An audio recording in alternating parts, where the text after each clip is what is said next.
Welcome to the podcast where we take a deep dive into the stories behind construction business leaders. We will share how they got started, how they found success, and the lessons learned along the way. I'm your host, Eric Fortenberry. Welcome to Builder Stories. How's it going, everybody? I am here today with Jason Liers, who is the owner of Stone Ridge Remodeling, located in Cleveland, Tennessee. Really excited to have you on the podcast today, Jason. Welcome to Builder Stories, man. Thanks for having me, man. Awesome. So why don't you give us a little background? I mean, who are you? How'd you get into construction, remodeling? What led you to start up your business? I got it. So, I'm pretty much a lifer. I grew up in a construction house. My dad was a framer. My grandpa on my mom's side was a general contractor. Married into it. My in-laws are all contractors. So, it was kind of a natural, progression. I started going to work with dad when I was probably 13, 14 years old, just carrying lumber and whatnot for whatever crew he was working on. And then up through high school, I kind of followed him when I was home in the summers. Whatever my summer job was working whatever crew he was on, basically. Went to college and actually was computer science major, believe it or not. That didn't go very far because I was cutting class to go build stuff. And I finally, after 3 semesters of college, realized I'm paying for college and I'm cutting class to go build stuff so I can pay for college. It just doesn't really make sense, right? So we started our first, and I've always done remodeling. I never really got into the new construction side. I worked a lot with dad on the new construction stuff. Just never was super passionate about it. But I had another friend whose dad was a remodel contractor, which I actually ended up working for him for a little over a year, I think, before I got married, and just doing all the different things, learning all the different trades, because we were working for him. We were pretty much 100% in-house remodel. So we got to do everything. So I just kind of fell in love with that. Started my first remodel company, J&J Home Improvements, in my 20s. I think I was 21 when we started that one. Had that until 2008, went through that whole fiasco and didn't make it. So we kind of went a different route. I actually got my CDL, drove truck for a while, which actually turned into a pretty cool opportunity. I worked for ABC Supply, started there as a driver and ended up as the driver manager before I left there. Worked there for almost 8 years, and then decided I was just tired of kind of being in the corporate scene and ready to get back into construction. So 2019, I quit ABC, went back, started a handyman business. It was just me, some tools, a little Ford Ranger, just doing what I could do. I've always been a hands-on, more the tradesman side of the contractor versus the business owner that subs everything out kind of thing. So we started like that. Of course, then we had the epidemic hit, which kind of made things interesting, trying to start a company. But through all that, I had a bunch of customers that were customers, back in the J&J Home Improvement days, find out that I was back in business. So the phone started ringing for bigger projects. Can you build me a deck? Can you remodel this room? Can you do this thing, the other thing? I've always been pretty well known for my tile work. So once that kind of started getting out, I got super swamped.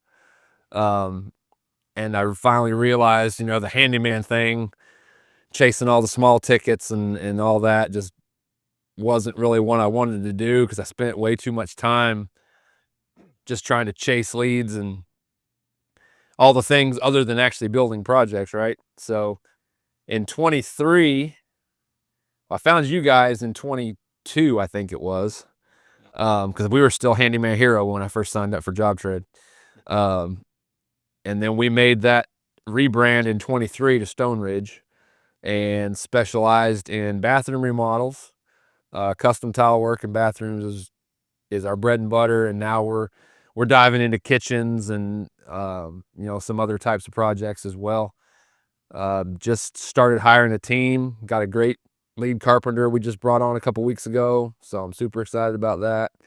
And now I'm kind of working my way off the tools into more the owner role and trying to get this built into a really reputable remodeling company. So that's kind of the backstory of how we got where we are. Yeah, that's awesome. I mean, growing up in the trade sounded like you had no choice. You were going to be a contractor through and through, no matter what you do. I've tried to get out of it a few times, and I always either end up in a job that has something to do with construction, or I end up right back here. Yeah. Well, that's it's interesting. I didn't know that you worked at ABC Supply. We're actually about to start working on an integration with them. And So I'm super excited. I don't do a lot of business. I don't do a lot of exterior stuff, but I mean, ABC is always going to be a major part of my life. They're a great company, and as soon as y'all get hooked up with them, that's just going to be amazing.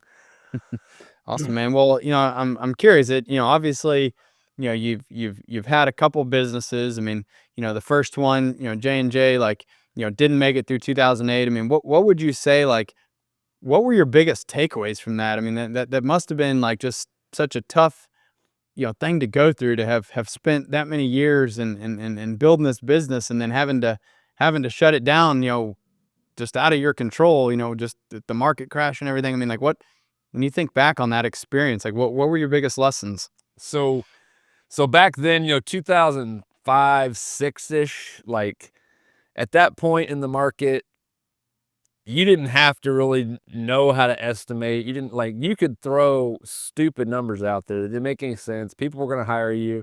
Like I had a backlog through the roof. People didn't care what it cost. They're like, just come do it. I mean, the whole environment was a lot different back then. And I didn't have any business sense. Like I was just a 20-year-old kid that knew how to build stuff. And I had 3 of my buddies working for me at that point. And so we just went and built stuff, and we made decent money. Um, but what ultimately really got me there is I got in way too much debt.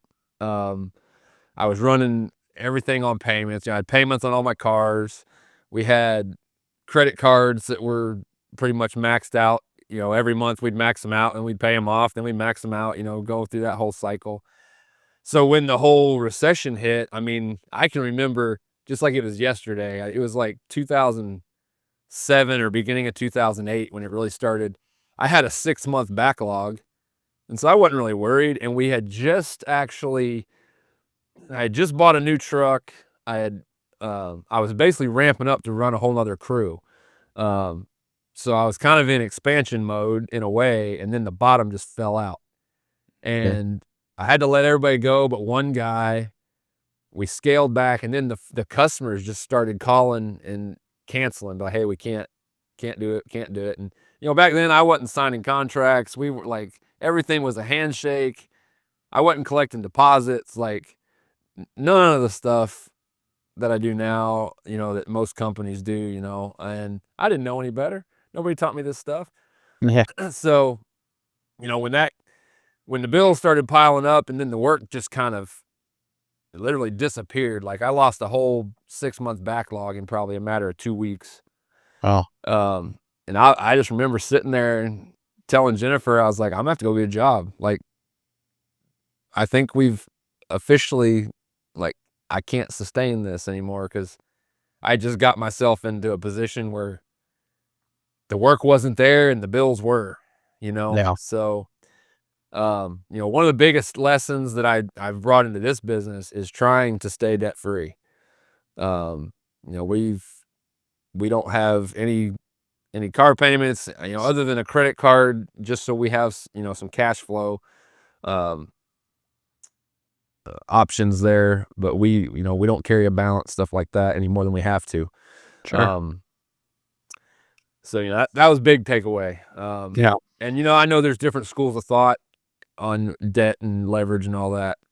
But I got absolutely buried in it the first time around, so I'm super careful with that. And the second thing is going out and meeting people that are further down the road than you are, that can offer, good counsel, good coaching, and making sure it's people that have actually done the things they say. Like, I listened to a lot of people that meant well, but hadn't actually gotten to the place I wanted to go, or the place they were telling me I needed to go, right? Which obviously was not very good advice. So, that was probably a good lesson learned. Without that experience, I definitely wouldn't be where I am today. Sure. And probably would make all those mistakes right over again. Because it's super easy to do. Yeah. I mean, it was interesting too. I mean, it obviously probably felt like second nature to just go right back into the handyman work and the small tickets. But like, can you talk a little bit more about like, what was that transition to go from, the handyman, small deals up to, the full remodel and getting the larger size projects? Because, again, we see a lot of people who, they come in, they're doing, a bunch of jobs, a bunch of work, and they feel like they're just, they're grinding so hard, but like they're not really moving the needle that much. Like Right. they're not putting, money, in the pocket at the end of the day, and they're struggling. So it sounds like you've kind of, already gone through that and worked through that. So I learned real quick in the handyman business, like there's definitely a model, and there's definitely a need for a handyman business, but it's a volume model, 100%. Like, to be one guy with one truck trying to do all the work yourself, like, I could not see where there was ever going to be a 6-figure income. Like, I, I, I just couldn't put it together. Like, it was going to be a multiple truck, multiple, like, whereas now, I need, well, for instance, for this year, I only need maybe 50 or 60 leads to get all the jobs I need to make all the revenue I need for the whole year. Well, as a handyman, you need like 50 or 60 leads a week. And then hopefully you can close like 10 or 20 of them, because you need to be doing 3 to 4 jobs a day, depending on what the tickets are, right? So I found out real quick that was going to be a super hard way to make a living. And you have to be super efficient. Like, you have to really pare down your service area. There's just so much to making that work, right? And on a bigger job, say let's say with a $30,000 bath remodel ticket. And the way we price fixed price. So you've got more. What am I trying to say? Fudge factor there. Like, if you miss the electrical, you might make it up on the plumbing, or you got a lot more room in there to make money. Whereas on a handyman job, a $250 ticket, you better have that thing dialed in, because one little thing, you don't have one nut or bolt on your truck that you need, and you got to make an extra run to Home Depot, you just lost all your profit on the whole job.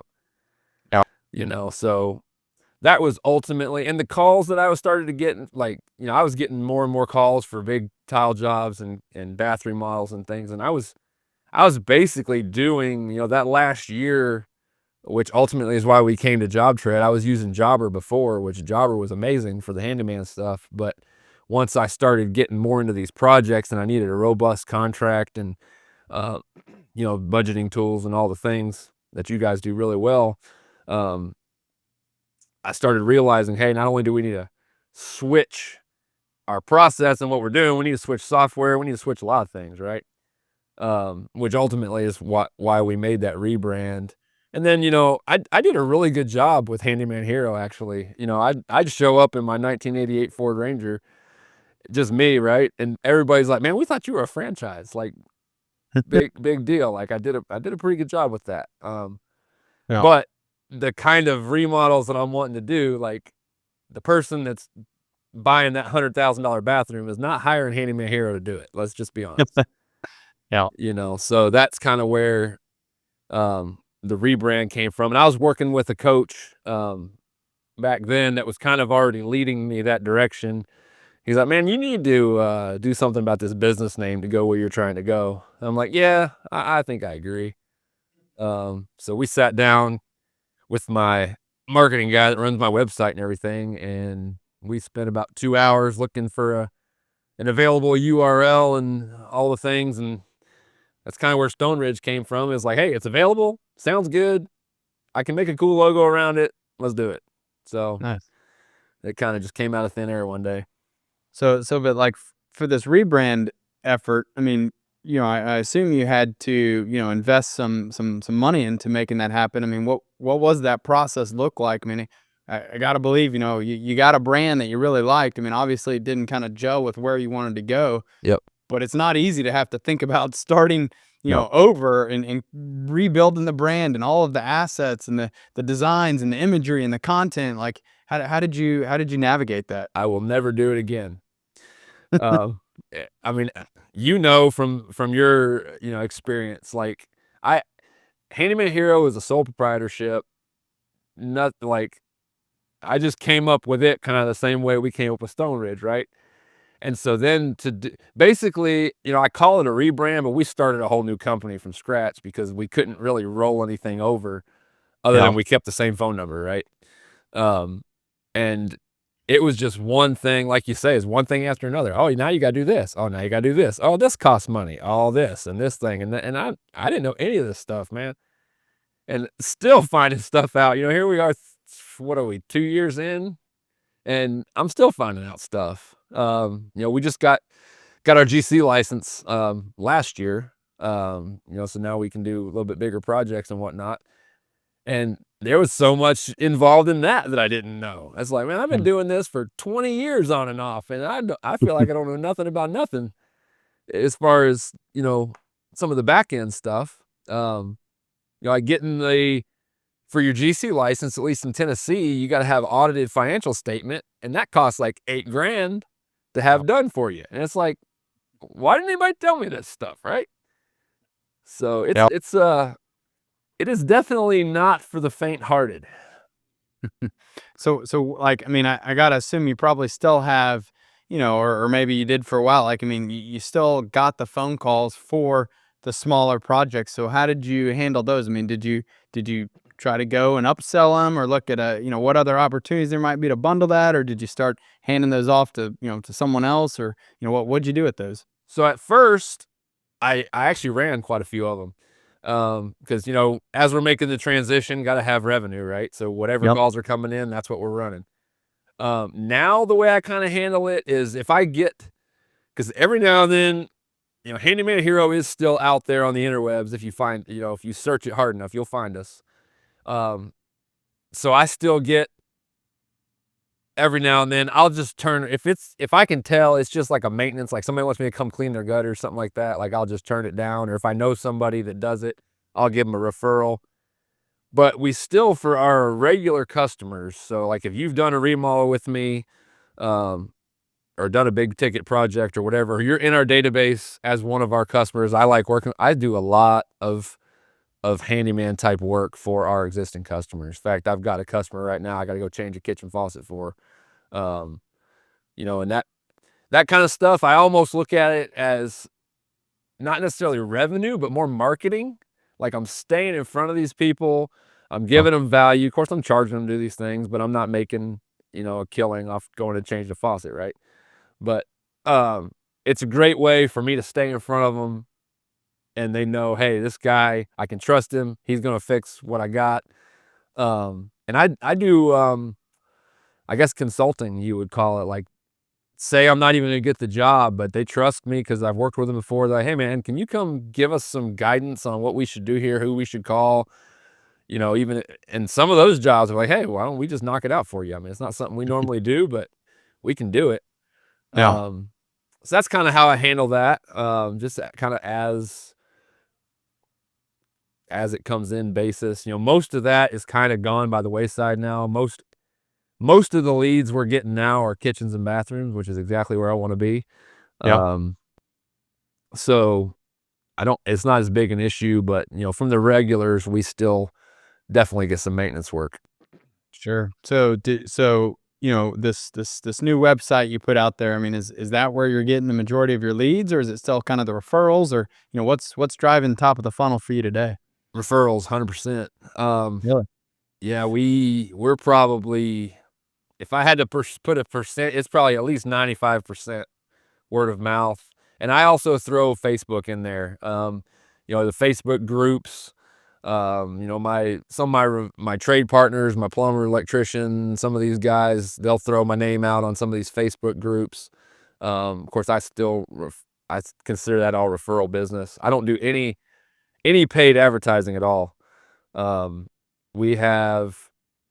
can probably count in the last 2 years, maybe 3 jobs that I know of for sure that were just random Google searches that came in and they found us that way. But for the most part, it's either they've either heard about us on a Facebook neighborhood group or they've heard about it directly from somebody that they know that we've worked with. Yeah. I feel like a lot of people overlook the Facebook groups for sure. I mean, that's how we built Job Trade in the For early days sure. ture. I just went and I joined all these Facebook For groups sure. and people start asking questions and, you just start chiming in and answering and, I mean, now at this point it's like, we got, so many users in all these groups and, I assume once you get, your clients in those local groups and someone else is like, "Hey, need to redo my bathroom or my kitchen or whatever it is," like, your clients start to post and will give you the referrals. And, it really is this like kind of this network effect. I'm sure you've seen too, like if you see the post first, you comment, and then here come your clients because Facebook knows, hey, let me show all those other people that Jason's connected to because, we think that they're going to now engage. And it just like creates this like, this awesome, social effect for you. Right. Well, like Nextdoor.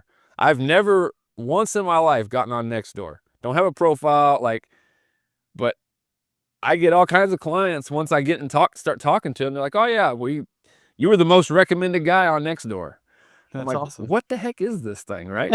But you But should probably set up a profile then, I Jason. probably should, but I figure whatever's working is working. So Yeah. don't if it ain't broke, don't fix it, right? Yeah, well, hey, that's awesome though. I mean, it goes to show that I mean you're doing high quality work and you're providing a great customer experience that leads them to want to refer you and recommend you and give you those, those references and reviews. So, I mean, again, you pay it forward. I mean, just the fact that you'll go out and take care of your existing clients and, change a faucet, again, you can call it, marketing, you can call it just, it's a goodwill. I mean, you're out there, you genuinely are helping people when they need it.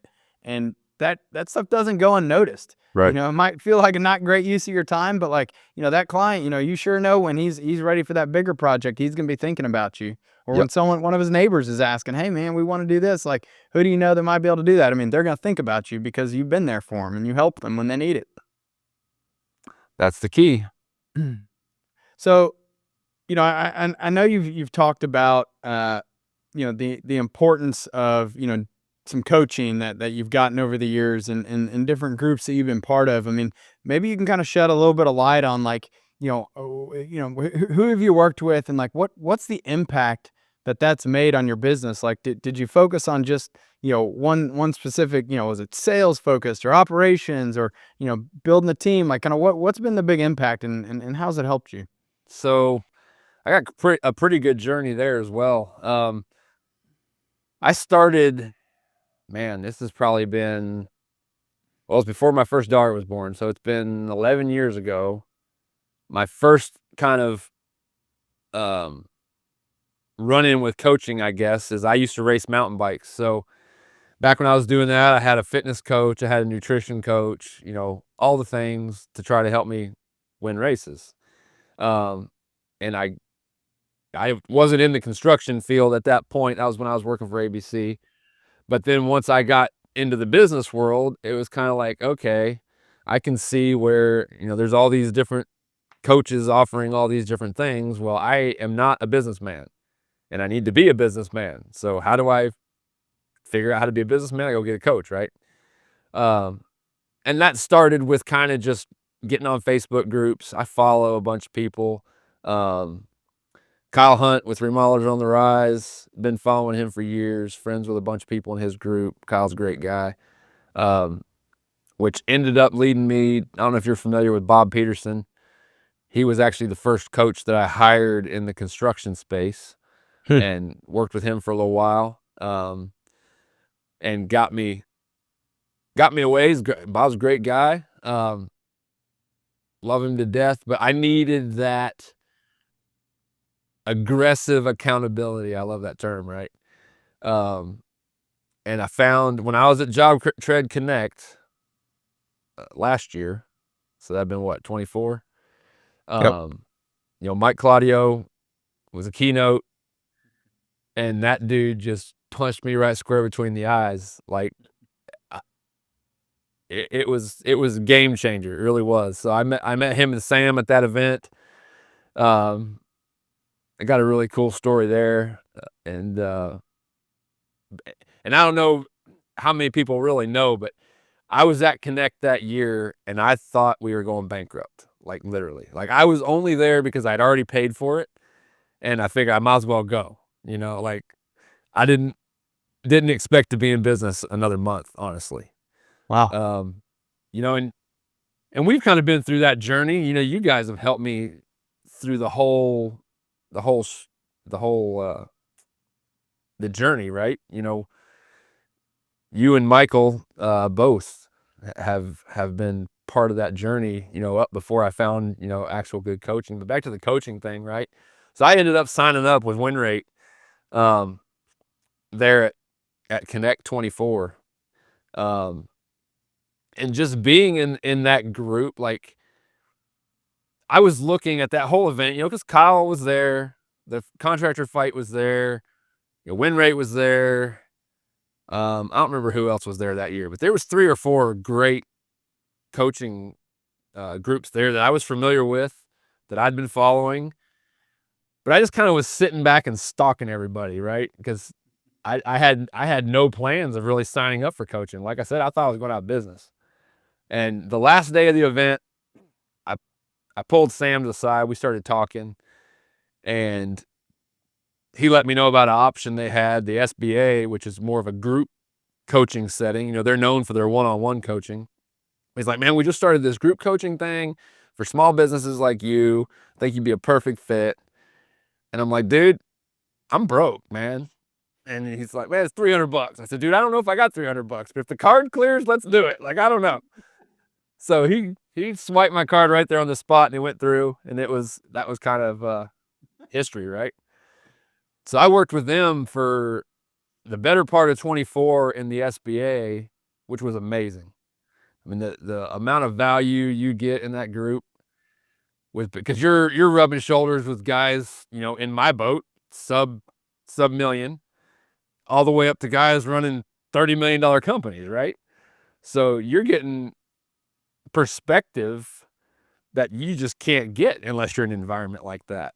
Yep. But what really hit me, and the reason I ended up going with Mike and Sam before I got to actually know them, was anybody that's been around them and spent any kind of time with them, these guys just show up different, man. They're aggressively loving. Like, Yep. they are not afraid to slap you around and tell you like it is. And you just know, like, this is what I got to do. Like, there's no gray area. Like, and that, for me, that's exactly what I needed. Like, I can see where a lot of people may not like it, but I'm just one of those guys. I need to be told like it is. And if you got to drag me, just drag me, but let's go. Right. Yeah, absolutely. I've always really appreciated that about Mike. He is a straight shooter. He will just tell you how it is. What he believes you need to do. Yeah. And doesn't sugarcoat it. Doesn't beat around the bush. Like, hey man, here's what I see. Here's what I think you need to do. Take it or leave it. I don't care. But I'm going to tell you. This is what should probably happen. And I've always appreciated that about him, because that he's genuine. He's got no other objective here than, like, to genuinely help you. Yep. And he knows, though, that, like, what they've seen in that group. And, again, I know a lot of people have been part of it. It's one thing to tell somebody what they need to do, but it's a whole nother thing to hold them accountable and Yep. to be there and to make sure that they get it done. That's it. And I'm sure the same with you. I mean, like, it's not that, like, this is like revolutionary stuff, but it's like, when you need that extra push, I mean, it can often be very lonely as an entrepreneur and a solo, business owner, like, there's no one else around you. You got to just, look internally and like just being able to be part of that group and have those others, those like-minded individuals that are going through the same thing, Yes. that's such a great way to reinvigorate your entire like business and your own internal drive and motivation. And so like I've loved that about him and the group that they built. Yeah, and when he tells you he wants it for you worse than you want it for yourself, he is 100% telling the truth. Like, Yeah. that guy and his whole team, they do it themselves. Number one, they've been there. Like, all the coaches obviously are way ahead of where I am currently. And one thing they told me from the day I signed up is, you've got to commit to 90 to 120 days. Like, what you're going to do today is not going to pay off for 90 to 120 days. Yeah. And you just got to trust us. Like, do what we say, stick with it, trust us, and in 90 days, you're going to be a whole different place.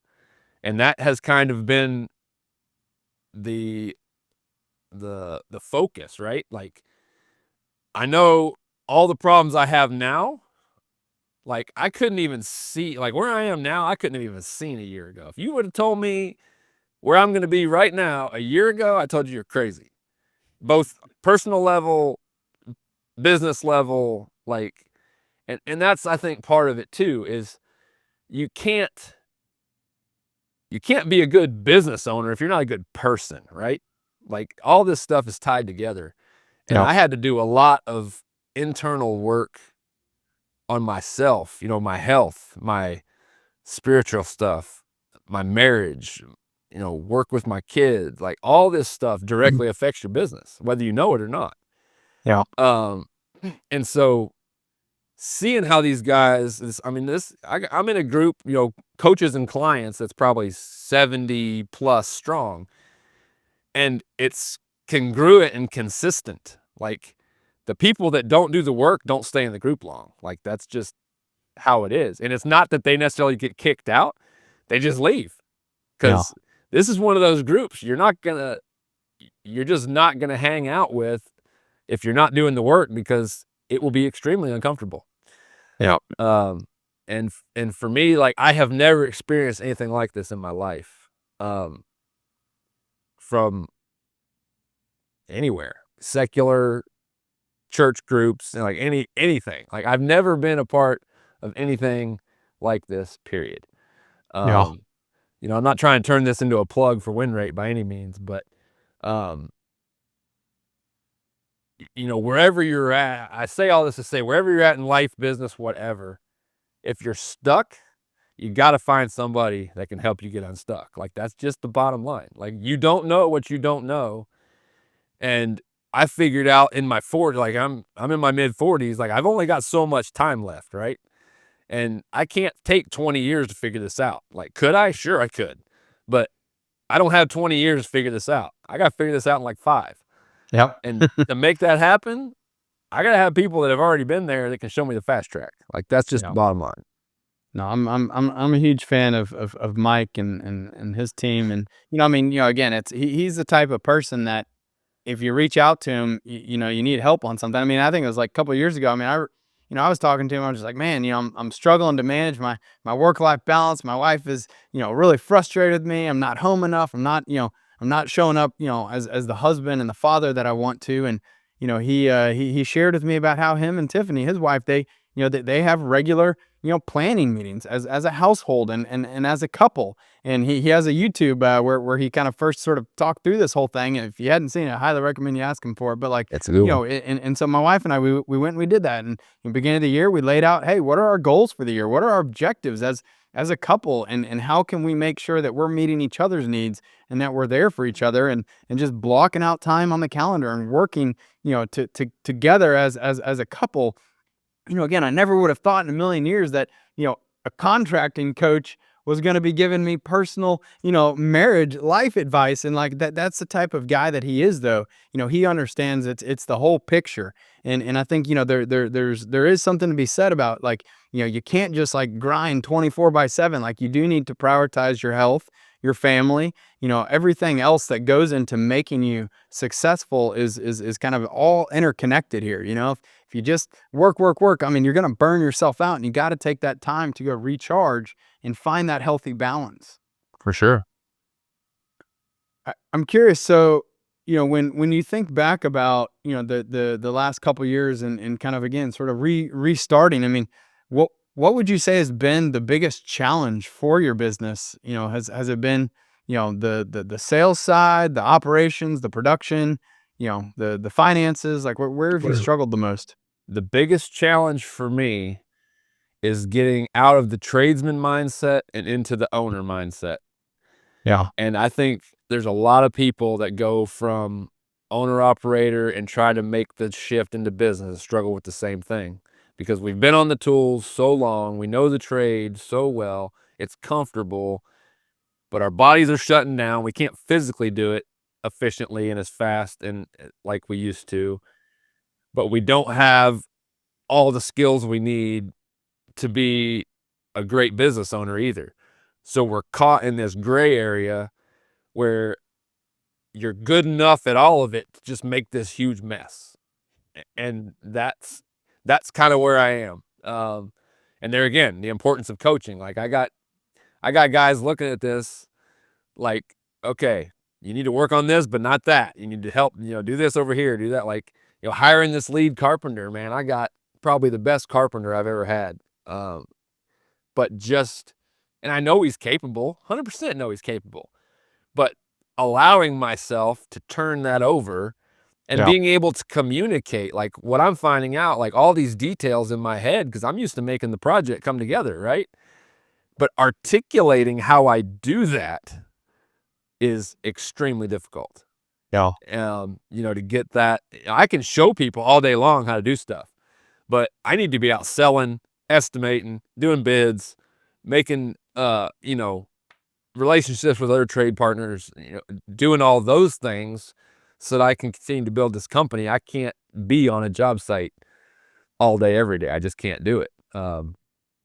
That has 100% been the hardest part. Totally agree, man. I think, again, as an entrepreneur, it's one of the hardest things is like, just delegating. We just naturally want to put on all the hats because, at the end of the day, the buck stops with us. And we know that, we if we focus on whatever it is, like, we will get it right and we'll get it done the best that we can. And like, you'll know that you left, just everything out on the field. But like, the reality is, as you start growing, it's like we can't do it all. We don't physically have the time, to be able to do everything that needs to happen to build a successful business. And so like, that's where, I think really the only way that I have found to be able to learn to delegate is to build a great team around you, and find the right people. It's, if you put, somebody, just any warm body in the seat, like that's just going to create more work for yourself. Like if you feel like, they just don't have the skills or the experience, and now you're having to go clean up after them, you're just creating an even bigger mess, a whole bunch more work, and then that leads you right back to where you started. I'll just do it all myself. The key is finding the right people and bringing, those people into the business that you can trust and you can train, because, again, somebody with the right, desire, the right skills, the aptitude, like, you can train them. Mhm. Now, you got to take the time to train them, and you can't just assume that they can read your mind. Right. As much as we all wish, somebody just could learn through osmosis, like, it doesn't just happen that way, right? Like, you got to make a very concerted effort, but like, it's like, invest a little bit in getting that person up to speed. That's going to save you a ton of time in the long run, and then let you go and focus on what's the most pressing issue and the things that you need to be doing. Exactly. Would you, I mean, so you're just kind of getting into your first hire. Well, Who would you? we've had multiple, but this is probably the first hire in the right direction.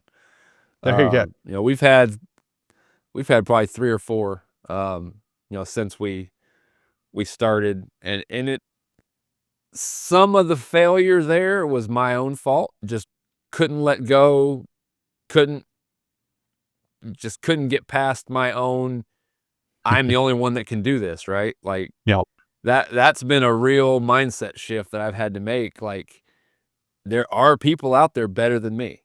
Like, I got to find them. Yeah. And I got to be okay with people better than me and not be threatened by that. And that's a hard mindset shift, especially when you're very capable at a lot of things at a very high level. You know, to find somebody else that can do all those things at a very high level is tough.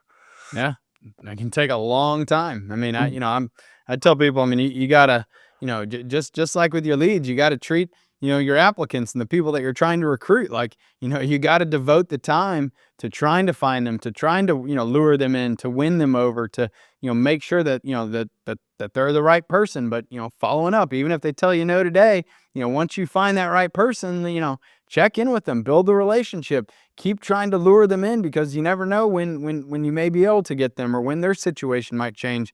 It's a lot of work to build a great team of people.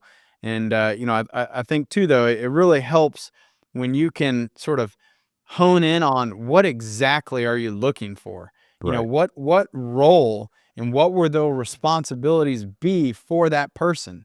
What do you need to do to be able to free up your time? Who do you need to replace yourself? And Exactly. I think once you've got that clarity, then you got to put the job post out there, put it on your website, post it on Facebook, social, do whatever to spread that, spread those seeds as wide as you possibly can. And, ask for referrals, people, the family, even your clients. You never know who might know someone, and it's a long process that, eventually, law of large numbers says you'll find that person. Yep. You can't get discouraged. Yep. You just got to put in the work. And this go round, I've been working on, branding pretty much ever since we started.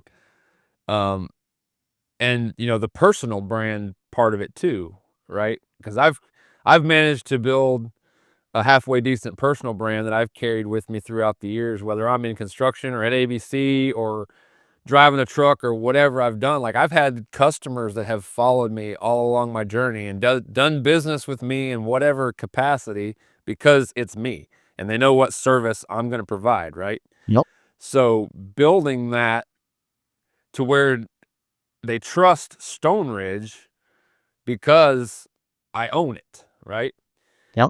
And now, like, when I put out this last ad to hire, I had guys come in, like, because they want to work for me. And this kind of blew my mind, because I'm just like a one-man show. But when when you go to my website, I look way bigger than I am, because I've done a halfway decent job branding, right? And so I'm having to, there again, develop this mindset. Like, I'm building something bigger than myself.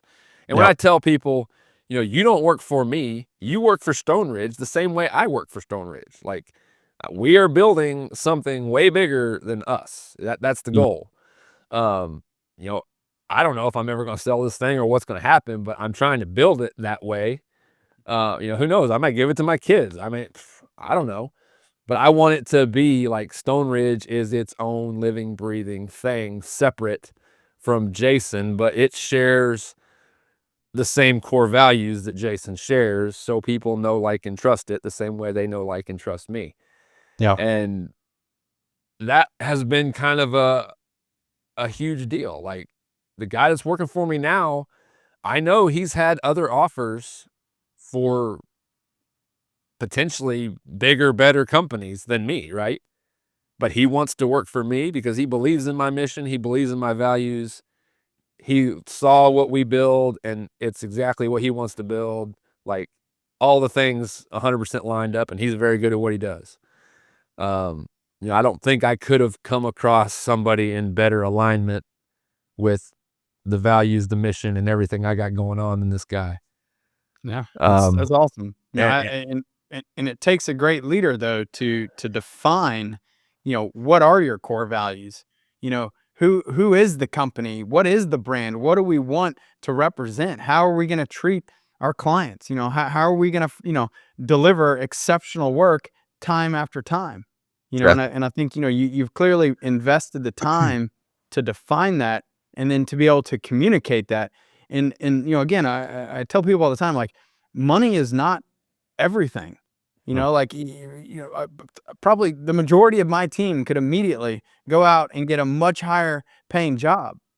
But there's so much more than just money that's going to fulfill someone, and making sure that they're in the right role with the right opportunity, and that you're meeting their personal needs, their career needs. You know, the fact that you're willing to take the time to work with this person and train them and share, the decades of experience that you have.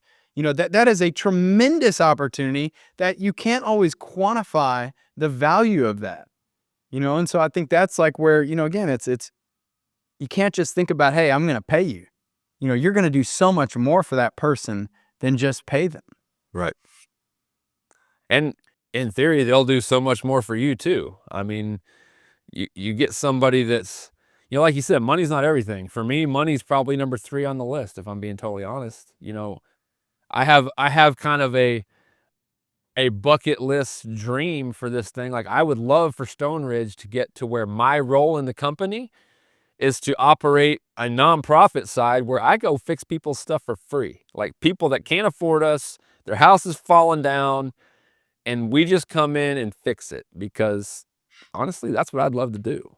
That's awesome, man. For me, I do it because I enjoy it. I love to see the transformations. I love fixing broken stuff. Like, I come behind, a lot of our work, unfortunately, is coming behind contractors that just did a botched job trying to get in, get out, make a quick buck.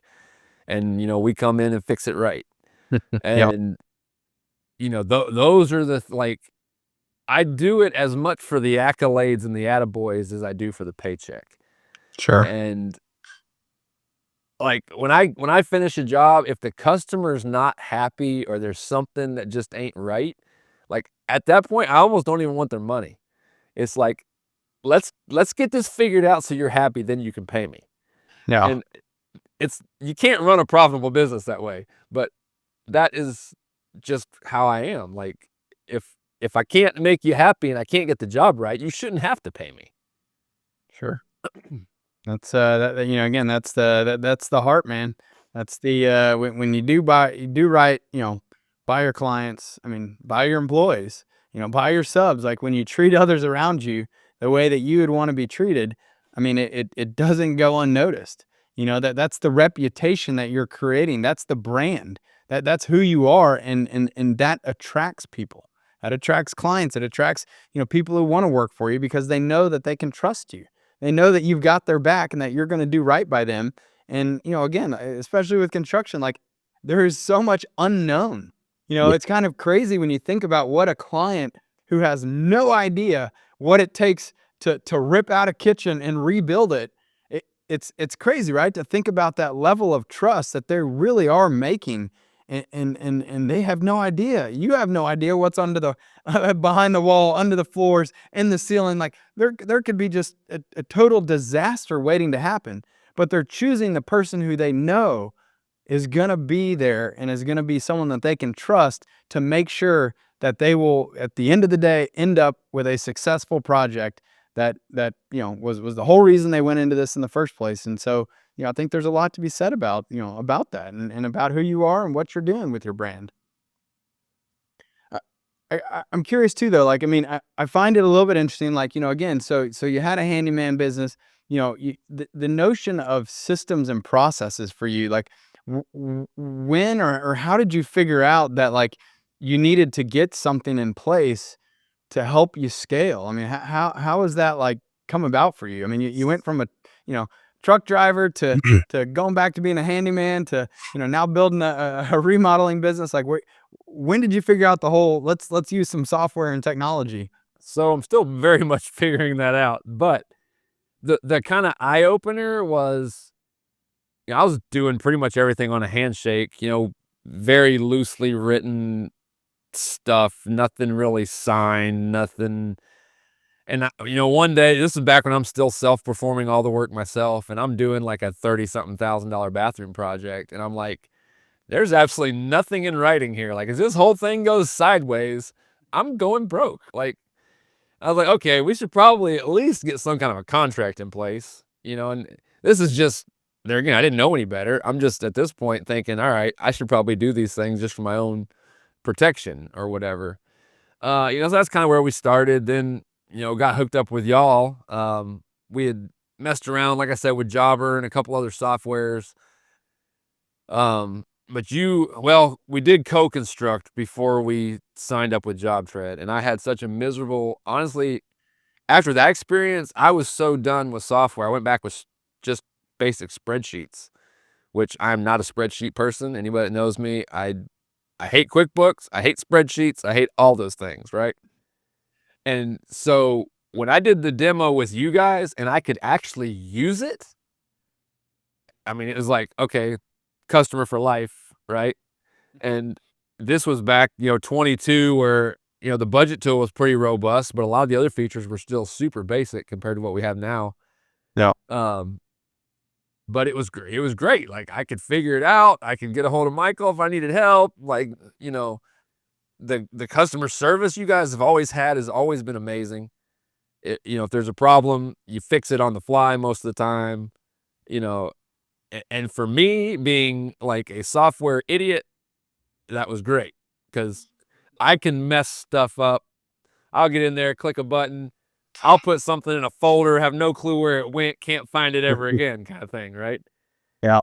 So just the ease of use was huge for me, but knowing, like, I still am developing processes, and I have processes like in my brain, the way I do things, just nothing's documented. But really, kind of once I settled on you guys, I'm building my whole company around JobTread. Like, whatever the workflow in JobTread is, will be whatever my system is, Yeah. And it's kind of cool because it's so customizable. For somebody like me, it's almost a bad thing that it's so customizable because I don't really know what to do with it. It'd be great to set up all these cool things, but I don't even know what I need to do, like, as the basic process, right? So, we're still figuring some of that out, but I'm confident that I have the proper tool to use. I just have to figure out how to utilize it the best for my own. Because in every business, and I know that's why you built the software the way you built it, because every business is different. Every business uses it different. And I think it's pretty cool. You got 5,000 customers that all use it totally different, right? For the most part. Like, I don't think there's probably one of us that uses every feature exactly the same. I'd almost guarantee it. Sure. It's definitely something that, I feel like, some people sort of find it early. Some people find it later. At the end of the day, though, it's important that, when you do embrace, software, whatever software it may be, whatever technology you have, you got to really figure out, like, where are my, where are my most immediate needs? Let me focus on learning that, getting that in place, flushing out what is the right process for me. And then you can grow into the other aspects of it. Right. As you're now looking to kind of keep building out that team, as you get more and more people on it, you're not going to have to, stop and pull everything from your head, because you've already got some of these systems in place and these processes. And, like, this lets you sort of get it out of your head and somewhere where it can be, hey, here's how we do it. It's not just how does Jason do it in his head. Right. It's, we can point to, and we can show someone, we can train someone. And so hopefully, again, I love to keep seeing you build that team, be able to eventually sort of step back and kind of focus on the higher level pictures, and, have a team of people that are able to run the business, with the processes that you set, that you set forth. Yep. And keeping it all, like, another reason we settled on JobTread is we can pretty much put everything there. Like, I'm not a tech stack kind of person. Like, I don't want to have 15 different apps and softwares that I got to try to figure out what's where and who and how does this sync with what. And, like, no, like, Google Drive, if I put something in Google Drive, I'll never see it again. Like, I got to have simple, easy, I had Michael help me set up a Kanban view for, my active opportunities. And we changed my process slightly, where now when I have an incoming lead, we automatically set up a job. So I got all these extra jobs in there, but it allowed me this view that now I can see on one screen everything I got going on across new leads to completed projects. And just that one thing alone has been a game changer. Yeah. It's awesome, So man. being able to, number one, figuring out the process you actually need to develop, and then having, because I mean, let's be honest, where I'm at, I could run this company on a sheet of notebook paper. I'm not that big of a company, but if I build it the way I'm building it early, I won't have like, I talk to so many people that run in $5-10 million companies, and they're hesitant to make a software switch because the onboarding is going to be a nightmare.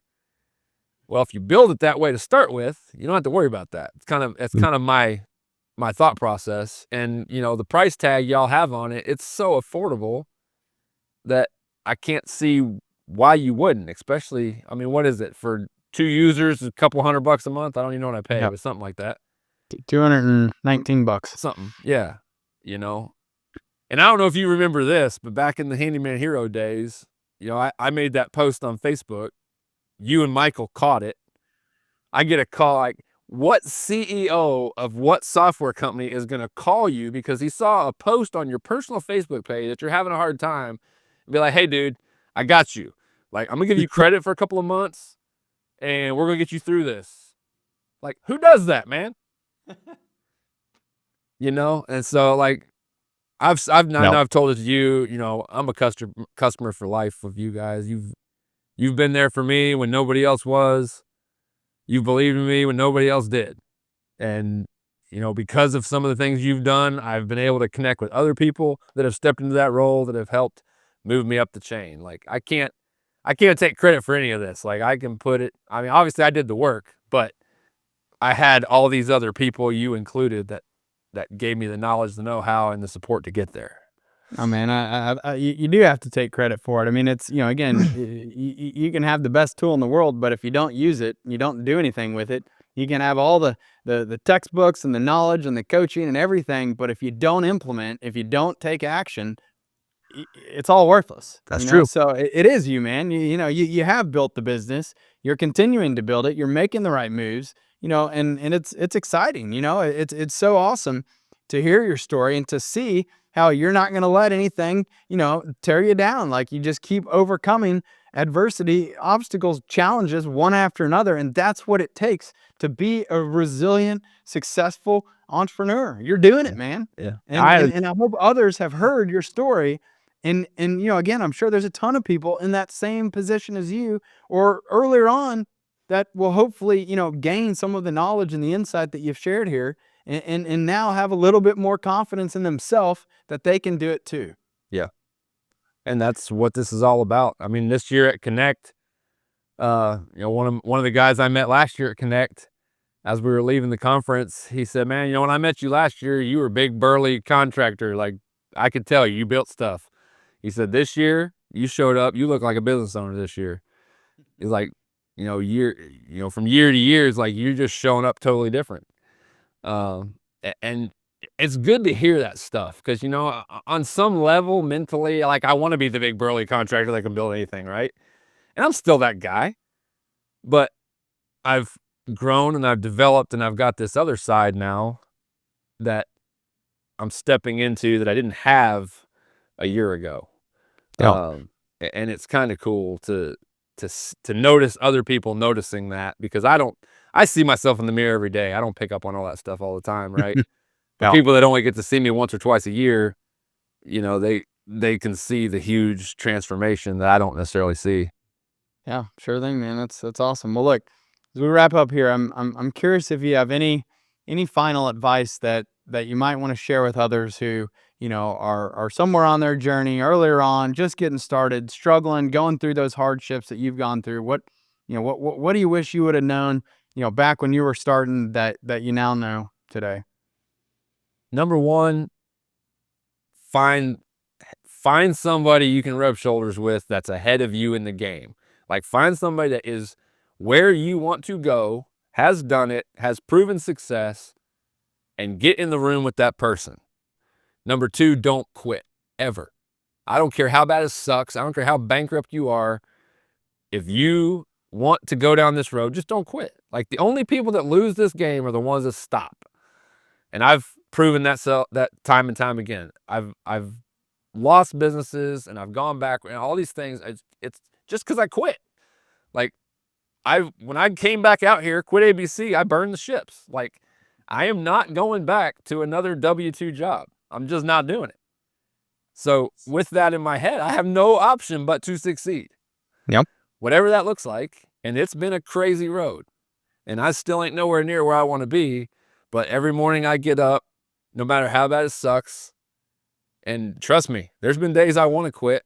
I've been pushing through this nasty, sick, whatever it is, going to work with fevers and all kinds of craziness because it just has to get done, right? Nobody's going to do it for me. I can't lay in bed and whine about it. Yep. So, that'd be my two biggest things. Get help and don't quit. I love it, man. That's the exact advice that I think people need to hear. I've really appreciated the opportunity to get to know you over the years, to see you go through, your ups and your downs. And, again, you're still here fighting, stronger than ever. It's just exciting, man. It motivates me, it motivates my team to see you be able to accomplish your goals and to continue growing. So I just, again, I thank you for being a great role model and inspiration to others out there. I know, again, as the leader, you don't always hear these things, but believe me, your effort, you're wearing your heart on your sleeve. It doesn't go unnoticed, man. We appreciate you, and I wish you all the best of luck. I can't wait to keep seeing where you take this business in the next year, several years. Like, I think you're going to build something that's very successful. You're making all the right moves. You got all the right people around you. And it's exciting, man. I can't wait to see where the future goes with you. I appreciate that, man. I'm glad I got you on the team. Awesome, man. It's good episode. Appreciate you coming on. Yeah, man. See you, Jason. Thanks for joining us for this episode of Builder Stories. We hope you enjoyed the conversation and gained valuable insights that can help you in your journey along the way. Don't forget to subscribe to the show and leave us a review. And as always, if you or someone you know has a story to share, please contact us at builderstories.com. We'd love to hear from you. I'm Eric Fortenberry, and remember, every builder has a unique story. Keep building yours.